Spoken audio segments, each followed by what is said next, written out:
TNCSC நிர்வாகமே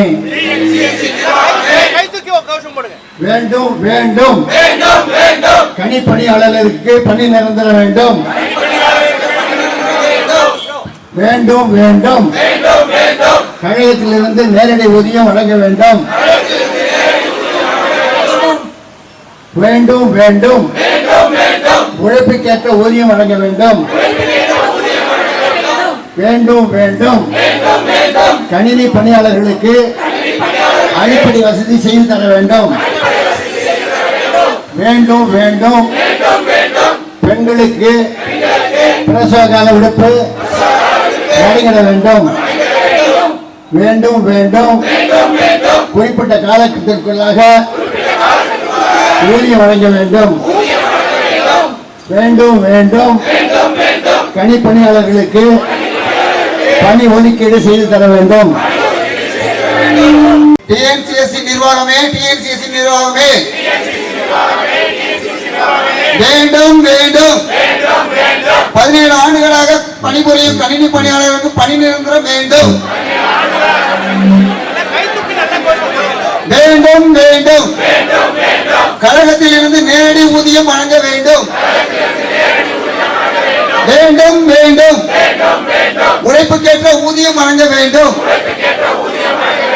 வேண்டும் வேண்டும் பெண் கணினி பணியாளர்களுக்கு அடிப்படை வசதி செய்து தர வேண்டும் வேண்டும் வேண்டும் குறிப்பிட்ட காலத்திற்குள் ஊதியம் வழங்க வேண்டும் வேண்டும் வேண்டும் கணினி பணியாளர்களுக்கு பணி ஒதுக்கீடு செய்து தர வேண்டும்.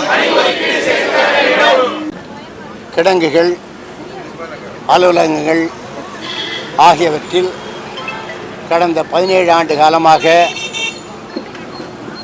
பணியாற்றி வரும் கணினி பணியாளர்கள், கணக்காளர்கள், கணினி மேற்பார்வையாளர்கள் கிட்டத்தட்ட 300 பேருக்கு இது நாள் வரை தமிழ்நாடு நூறு வாணிபக் கழகம் பணி நிரந்தரமோ அல்லது நேரடி சம்பளமோ வழங்கப்படாத நிலையில் பணியாற்றி கொண்டிருக்கிறார்கள். இந்த கழகத்தினுடைய முதுகெலும்பாக திகழ்ந்து கொண்டிருக்கிற அந்த கணினி பணியாளர்கள் வாரத்தில் 7 நாளும், அதே போல் இயற்கை பேரிடம் ஏற்படுகிற பொழுதும் கொரோனா காலகட்டத்திலும் தன்னுடைய உயிரை பயணம் வைத்து அவர்களெல்லாம் பணியாற்றி இருக்கிறார்கள். அவர்களுக்கு மிக குறைந்த சம்பளமாக இன்றைக்கு மேற்பார்வையாளருக்கு 24,000-ம், அதே போல் கணக்காளருக்கு 23,000-ம், கணினி இயக்குபவர்களுக்கு 13,847 வழங்கப்பட்டு வருகிறது. இவர்களெல்லாம் குறைந்தது பட்டதாரிகள்.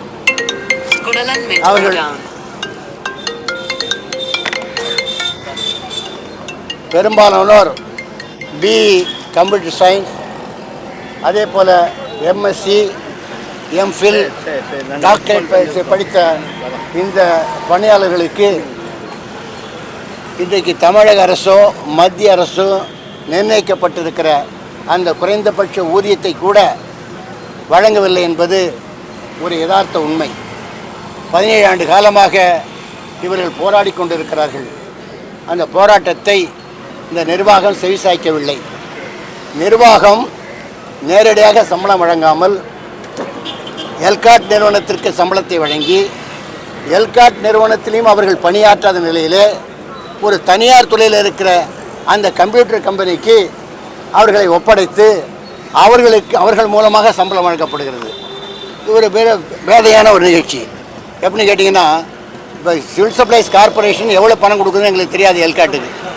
எல்காட் வந்து அந்த ப்ரைவேட் கம்பெனிக்கு எவ்வளோ பணம் கொடுக்குதுன்னு தெரியாது. இப்போ ப்ரைவேட் கம்பெனி யார்? சிக்மா நிறுவனம். சிக்மா. அந்த எல்காட் வந்து சிக்மாங்கிற ஒரு கம்பெனிக்கு கொடுத்துருக்கு. அந்த கம்பெனி கொடுக்குற சம்பளம் தான் இப்போ எங்களுக்கு தெரியும் ஒழிய, நிர்வாகம் எல்காட்டுக்கு இதை விட 10,000 கூட கொடுக்குறதா கேள்வி.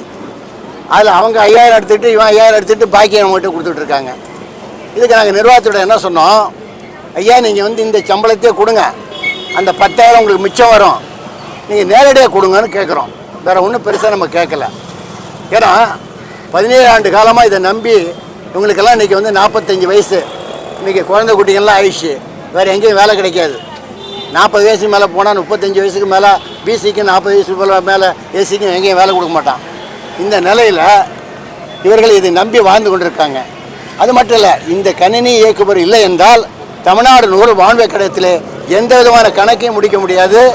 கணக்கை முடிக்கவில்லை என்றால் மத்திய அரசுக்கு கொடுக்கக்கூடிய அந்த கணக்கை ஒழுங்காக கொடுத்தால்தான் மத்திய அரசிலிருந்து தமிழக அரசு மானியத்தை பெற முடியும்.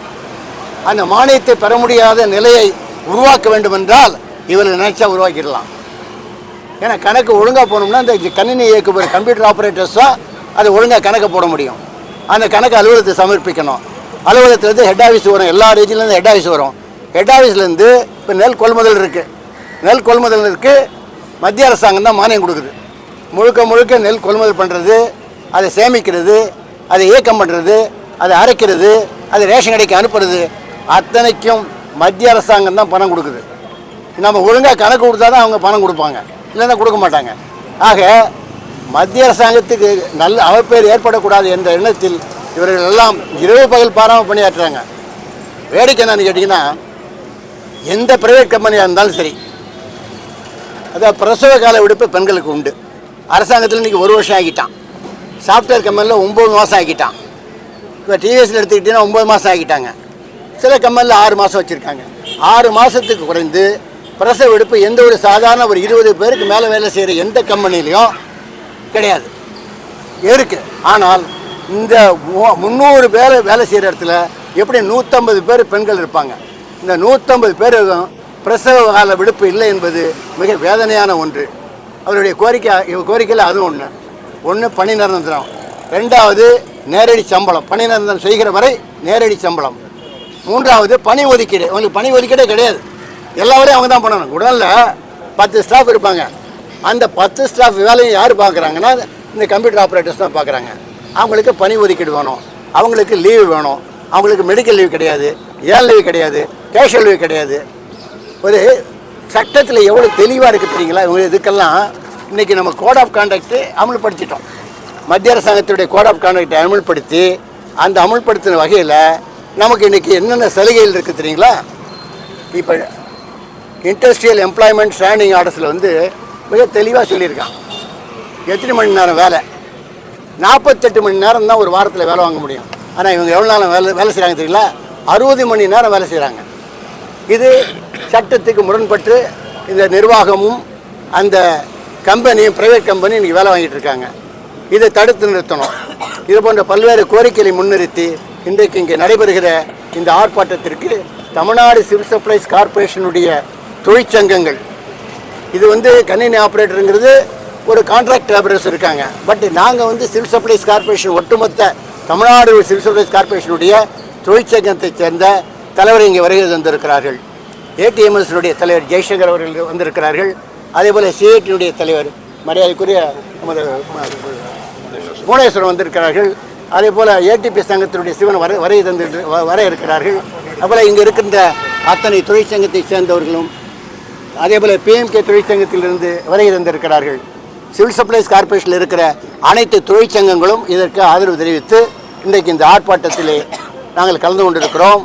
இந்த ஆர்ப்பாட்டம் வெற்றியடையவில்லை என்றால் அடுத்த கட்டமாக அந்த கணினி இயக்குபவருடைய தொழிற்சங்கங்கள், தமிழ்நாடு சிவில் சப்ளைஸ் கார்பரேஷனில் இருக்கிற அனைத்து தொழிற்சங்கங்களும் ஒருங்கிணைந்து ஒரு முடிவெடுத்து போராட்டம் உள்ளிட்ட அனைத்து நடவடிக்கையிலும் ஈடுபடும் என்பதை இங்கே தெரிவித்துக் கொள்ள கடமைப்பட்டிருக்கிறோம்.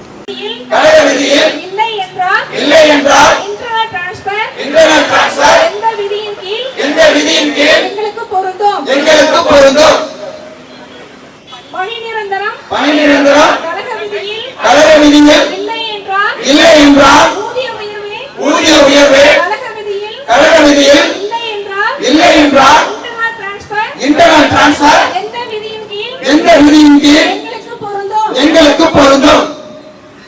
வேண்டும் வேண்டும் டிஎன்சிஎஸ்சி நிர்வாகமே, டிஎன்சிஎஸ்சி நிர்வாகமே பணி நிரந்தரம் வேண்டும்.